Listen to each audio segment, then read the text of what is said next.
Sa isang lugar ng makiling ang ngalan, may nakatirang mag-asawang Diyos at Diyosa. Sila ay may anak na babae na nagngangalang Maria.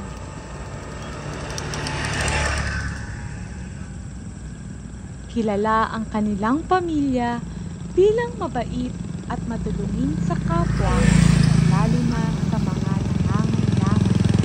Kung kaya mahal na mahal sila ng mga tao na nasa kanilang paligid.